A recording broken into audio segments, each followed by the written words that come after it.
খুলনায় ইসি আহসান হাবিব নির্বাচন কমিশন সুষ্ঠু ও গ্রহণযোগ্য নির্বাচন করতে অঙ্গীকারবদ্ধ। পশ্চিমারা অবাধ নির্বাচনের পক্ষে আছে বললেন মির্জা ফখরুল। রিজার্ভ আর সরকারের পতন ঠেকানো যাবে না বলছে এবি পার্টি। জানাবো ক্ষমতাসীনদের চীন সফর, নজর রাখছে ভারত যুক্তরাষ্ট্র। পেছনে নয় সামনে তাকাতে চায় যুক্তরাষ্ট্র বলছেন লু। শুনছিলেন সংবাদ শিরোনাম, এবারে বিস্তারিত। খুলনায় ইসি আহসান হাবিব নির্বাচন কমিশন সুষ্ঠু ও গ্রহণযোগ্য নির্বাচন করতে অঙ্গীকারবদ্ধ।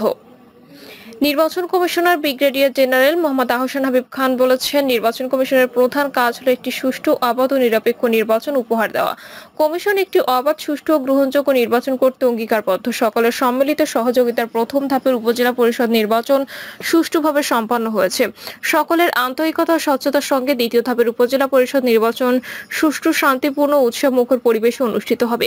গণমাধ্যম কর্মীদের এক প্রশ্নের জবাবে নির্বাচন কমিশনার বলেন, বর্তমান কমিশন যতদিন আছে ততদিন নির্বাচনে ব্যালট সহ অন্যান্য সরঞ্জাম নির্বাচনের দিন সকালে কেন্দ্রে কেন্দ্রে পৌঁছে দেওয়া হবে। এছাড়া ভোটের দিন ভোটারদের ভোট কেন্দ্রে নিয়ে আসা প্রার্থীদের দায়িত্ব। তিনি আরো বলেন, আগামী 21শে মে দ্বিতীয় ধাপে 161টি উপজেলায় উপজেলা পরিষদ নির্বাচন অনুষ্ঠিত হবে। পশ্চিমারা অবাধ নির্বাচনের পক্ষে আছে বললেন মির্জা ফখরুল। পশ্চিমা বিশ্ব বাংলাদেশ প্রসঙ্গে তাদের অবস্থান পরিবর্তন করেনি এমন দাবি করে বিএনপি মহাসচিব মির্জা ফখরুল ইসলাম আলমগীর বলেছেন, তারা অবাধ নির্বাচনের পক্ষে আছে। যুক্তরাষ্ট্রের দক্ষিণ ও মধ্য এশিয়া বিষয়ক সহকারী পররাষ্ট্রমন্ত্রী ডোনাল্ড লুর ঢাকা সফর নিয়ে সাংবাদিকদের এক প্রশ্নে মির্জা ফখরুল বলেন, কূটনৈতিক সম্পর্ক অব্যাহত রাখার অংশ হিসেবে ডোনাল্ড লু এই সফর। পশ্চিমারা অবাধ নির্বাচনের পক্ষে আছে, তারা বাংলাদেশের জনগণের বিপক্ষে নয়। নিজ দেশের স্বার্থেই তারা এদেশের বর্তমান সরকারের সাথে কূটনৈতিক সম্পর্ক অব্যাহত রেখেছে, যা সামরিক সরকারের সময়ও তারা করেছে। বিএনপি মহাসচিব বলেন, স্বৈরাচারী সরকারের নির্যাতনে মানুষের কষ্ট হয়। গুম, খুন, হত্যা মামলা দিয়ে একটি ভয়ের ত্রাসের আবহ সৃষ্টি করছে। তারা দুর্নীতি, অনিয়ম, স্বজনপ্রীতি করছে।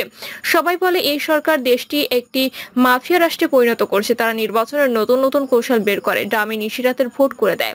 কখনো 154 জনকে বিনা প্রতিদ্বন্দ্বিতায় বিজয়ী করে দিয়ে ক্ষমতায় যায়। সেজন্য আমরা আবারও সব দলের সাথে বৈঠক করেছি। রিজার্ভ আর সরকারের পতন ঠেকানো যাবে না বলছে এবি পার্টি। গণতন্ত্র সুশাসন নিশ্চিত না করলে বাংলাদেশ ব্যাংকের রিজার্ভ আর সরকারের পতন কোনোভাবে ঠেকানো যাবে না বলে মন্তব্য করেছেন আমার বাংলাদেশ পার্টির নেতারা। সুলাইমান চৌধুরী বলেন, দেশে বিভিন্ন উন্নয়ন প্রকল্প বাস্তবায়ন হয়েছে, এটা সত্য, কিন্তু আসলে কি উন্নয়ন হয়েছে নাকি উন্নয়নের নামে লুটপাট হয়েছে, সেটা একটা বিরাট প্রশ্ন হয়ে দাঁড়িয়েছে। তিনি বলেন, 5টি ধানে যদি একটি চাল উৎপাদন হয় তাকে আমরা কি উন্নয়ন হিসেবে গ্রহণ করব? কুইক রেন্টাল বিদ্যুৎ কেন্দ্রের ক্যাপাসিটি চার্জের নামে দেশের থেকে হাজার হাজার কোটি টাকা বিদেশে পাচার করা হয়েছে, যা সরকারের বিভিন্ন সিন্ডিকেট সদস্যরা করেছে। এবি পার্টির আহ্বায়ক অভিযোগ করে বলেন, দেশের মানুষ কাজ পাচ্ছে না, অথচ প্রতিবেশী একটি দেশের হাজার হাজার মানুষ সেখানে অবৈধভাবে কাজ করছে, দেশের টাকা বিদেশে নিয়ে যাচ্ছে। ব্যাংকগুলো জবরদখল করে দলীয় লোকজনের মধ্যে বন্টন করা হয়েছে, যার প্রধান উদ্দেশ্য ছিল জনগণের আমানত যেনতেনভাবে নিজেদের পকেটে ঢুকানো। তিনি বলেন, রিজার্ভ আজ শূন্য হতে চলেছে। দেশ আজ অর্থনৈতিক অব্যবস্থাপনা চোরাবালিতে আটকে গেছে। মুজিবুর রহমান মঞ্জু বলেন, এই সরকার কম গণতন্ত্র বেশি উন্নয়নের স্লোগান দিয়ে দেশের মানুষ ও বুদ্ধিজীবী মহলকে বোঝাতে চেয়েছে তারা দেশকে সিঙ্গাপুর, থাইল্যান্ডের মতো উন্নত দেশে পরিণত করবে। তাদের কাছে গণতন্ত্র, মানবাধিকার গুরুত্বপূর্ণ নয়, তথাকথিত উন্নয়ন গুরুত্বপূর্ণ। বিভিন্ন মেগা প্রকল্পের চিত্র তুলে ধরে জনগণকে ধোঁকা দিয়ে নিজেদের সম্পদের পাহাড় গড়ে তুলেছে সরকার, দলীয় লোকজন ও কিছু আমলা। প্রকৃতভাবে এখন আমরা কি দেখতে পাচ্ছি? দেশের রিজার্ভের পরিমাণ এসে দাঁড়িয়েছে $13 বিলিয়ন, যদিও সরকার বলছে এর পরিমাণ $18 বিলিয়ন। তিনি আরো বলেন, বহু বছর ধরে দেশে ঘাটতি বাজেট দেওয়া হচ্ছে, ব্যাংকগুলো আজ লুটপাট হয়ে গেছে। সিপিডি বলছে 92,000 কোটি টাকা ব্যাংক থেকে লুটপাট হয়েছে 24টি পার্টিকুলার অনিয়মের মাধ্যমে, যা বাংলাদেশ ব্যাংকের গোচরে হয়েছে। খেলাপি ঋণ এখন দাঁড়িয়েছে 60,000 কোটি টাকার উপরে, যা 2008 সালে ছিল 22,000 কোটি টাকা। ক্ষমতাসীনদের চীন সফর, নজর রাখছে ভারত যুক্তরাষ্ট্র। আওয়ামী লীগ এবং তার আদর্শিক জোট 14 দলের নেতাদের চীন সফরে হিড়িক পড়েছে। আওয়ামী লীগ এবং তার সমমনা রাজনৈতিক দলগুলোর এই চীন সফরকে ঘিরে কূটনৈতিক অঙ্গনে চলছে নানামুখী আলাপ আলোচনা। ভারত এবং মার্কিন যুক্তরাষ্ট্র উভয় দেশের 14 দল এবং আওয়ামী লীগের নেতাদের চীন সফরের ব্যাপারে দৃষ্টি রাখছেন, তবে তারা এই বিষয় নিয়ে কোনো মন্তব্য করতে রাজি হচ্ছেন না। বিষয়টি তারা বাংলাদেশের অভ্যন্তরীণ রাজনৈতিক বিষয় হিসেবে মনে করছেন। রাশেদ খান মেননের নেতৃত্বে একটি উচ্চ পর্যায়ে 14 দলের নেতৃবৃন্দ এখন চীন সফর করছেন। রাশেদ খান মেনন ছাড়াও আওয়ামী লীগের শরিক এই জোটের অন্যান্য অন্যান্য নেতারাও এই সফরে রয়েছেন। চীনপন্থী রাজনীতিবিদ হিসেবে পরিচিত দিলীপ বড়ুয়া, শিরিন আক্তার সহ শরিকদের প্রায় সবাই এই সফরে অন্তর্ভুক্ত হয়েছেন। আর এই সফরের পরপরই আওয়ামী লীগের অঙ্গ এবং সহযোগী সংগঠনের একটি 50 সদস্যের বিশাল দল যাচ্ছে চীন সফরে। সেই সফরে নেতৃত্ব দেবেন সিরাজগঞ্জ 1 আসনের এমপি তানভীর শাকিল জয়।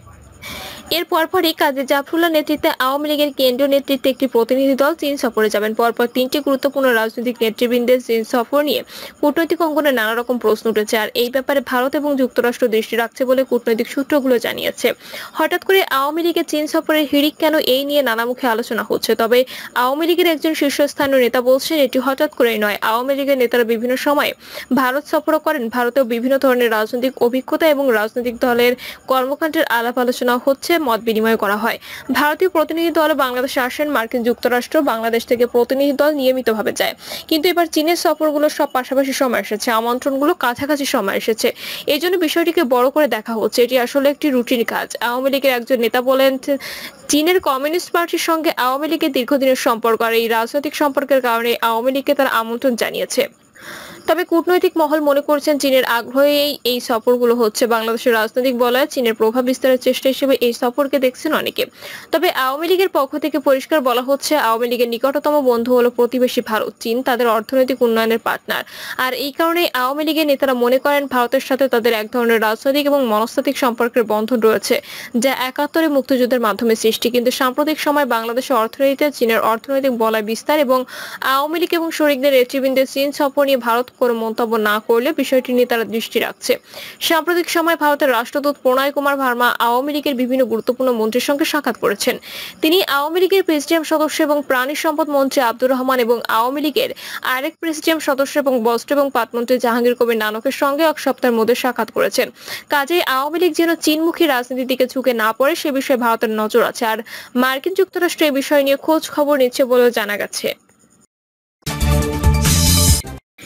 পেছনে নয়, সামনে তাকাতে চায় যুক্তরাষ্ট্র, বলছেন লু।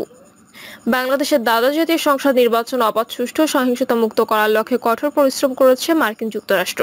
এখন দেশটি পেছনে নয়, সামনের দিকে তাকাতে চায় বলে মন্তব্য করেছেন যুক্তরাষ্ট্রের দক্ষিণ ও মধ্য এশিয়া বিষয়ক ব্যুরোর অ্যাসিস্ট্যান্ট সেক্রেটারি ডোনাল্ড লু। বক্তব্যের শুরুতে সালাম দিয়ে ডোনাল্ড লু বলেন, আমাদের লোকজনের মধ্যে বিশ্বাস পুনর্নির্মাণের জন্য আমি গত 2 দিন ধরে বাংলাদেশ সফর করছি। যুক্তরাষ্ট্র বাংলাদেশে অবাধ, সুষ্ঠু এবং সহিংসতা মুক্ত নির্বাচন অনুষ্ঠানের জন্য কঠোর পরিশ্রম করেছিল। আমরা সামনের দিকে তাকাতে চাই, পেছনের দিকে নয়। মার্কিন অ্যাসিস্ট্যান্ট সেক্রেটারি বলেন, আমাদের সম্পর্ককে মজবুত করার জন্য উপায় বের করতে চাই। এজন্য আজ আমি মন্ত্রীর সঙ্গে কথা বলেছি। আমাদের 2 দেশের মধ্যে অনেক গুরুত্বপূর্ণ ইস্যু আছে, যেমন র্যাবের উপর নিষেধাজ্ঞা, শ্রম আইনের সংস্কার, মানবাধিকার এবং ব্যবসায়িক পরিবেশ সংস্কার। এর সম্পর্কে জোরদার করার জন্য আমাদের ইতিবাচক দিক দিয়ে সহযোগিতা বাড়াতে হবে। ডোনাল্ড লু বলেন, আমরা নতুন বিনিয়োগের কথা বলেছি। অধিক সংখ্যক বাংলাদেশি শিক্ষার্থীরা যুক্তরাষ্ট্রে পড়াশোনা করবে, এটা নিয়ে আলোচনা করেছি।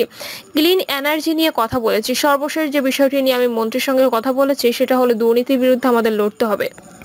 আমরা যেটা করতে পারি, সরকারের স্বচ্ছতা, সরকারি কর্মকর্তাদের জবাবদিহিতার মাধ্যমে আমরা কর সীমা বাড়ানোর কথা বলেছি, যাতে বাংলাদেশ সেখান থেকে উপকৃত হতে পারে। এর আগে ঢাকায় আসেন ডোনাল্ড লু। বাংলাদেশের দ্বাদশ জাতীয় সংসদ নির্বাচনের পর প্রথম ঢাকায় আসেন লু। ঢাকা বিমানবন্দরে লুকে স্বাগত জানান পররাষ্ট্র মন্ত্রণালয়ের উত্তর আমেরিকা অনুবিভাগের মহাপরিচালক খন্দকার মাসুদুল আলম। সফরের শুরুতে ঢাকায় গুলশানে পিটার হাসের বাসায় নাগরিক সমাজের প্রতিনিধিদের সঙ্গে বৈঠক করেন লু। রাতে লু প্রধানমন্ত্রী, বেসরকারি শিল্প ও বিনিয়োগ উপদেষ্টা সালমান এফ রহমানের নৈশভোজে যোগ দিয়েছেন। সফরের দ্বিতীয় দিন বুধবার লু প্রথমে পরিবেশ, বন ও জলবায়ু পরিবর্তন বিষয় মন্ত্রী সাবের হোসেন চৌধুরীর সঙ্গে এবং পরে পররাষ্ট্র সচিব মাসুদ বিন মোমেনের সঙ্গে দ্বিপক্ষীয় বৈঠক করেন। প্রিয় দর্শক, এই ছিল এখনকার সর্বশেষ সংবাদ। আপডেট সব সংবাদ পেতে চ্যানেলটি সাবস্ক্রাইব করে বেল আইকনটি ক্লিক করে রাখুন।